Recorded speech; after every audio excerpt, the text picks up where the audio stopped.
वास्तु को सिर्फ रसोई और टॉयलेट से नहीं देखते, वास्तु को तो हर चीज से देखते हैं।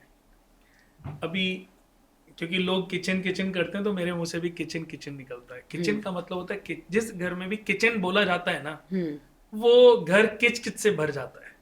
तो रसोई घर बोलना और चाहिए। जिस घर में रसोई बोला जाता है वो घर रस से भर जाता है, उस घर में रस भरा रहता है।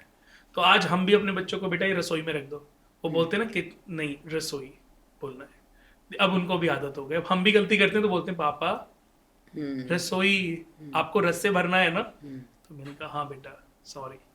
तो धीरे धीरे हमें पहले तो अपनी सोच, अपनी चीजों को भी समझना है, सोच को भी समझना है, बोलने हम क्या चीजें घर में करते हैं, हम जो तेज आवाज में बातें करते हैं, जो लड़ते झगड़ते हैं, इसका भी वास्तु पर इम्पैक्ट पड़ता है। पर आपने बहुत अच्छा सवाल किया कि रसोई जो वास्तु है वो सिर्फ रसोई और टॉयलेट तक सीमित नहीं है, ये हर चीज से सीमित है। लेकिन रसोई और टॉयलेट ये सबसे ज्यादा नेगेटिव इंपैक्ट डालते हैं। यानी कि नॉर्थ ईस्ट में जहां पूजा घर होना चाहिए वहां ये दोनों के होने से बिल्कुल 25% खत्म।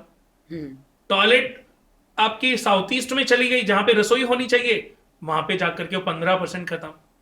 तो हमें ये बहुत ज्यादा ध्यान देने की आवश्यकता है कि हम टॉयलेट और रसोई का जो स्थान है वो सही जगह पर होना चाहिए। नॉर्थ ईस्ट पर तो, नॉर्थ ईस्ट और नॉर्थ में तो इनका स्थान कदापि नहीं देना चाहिए।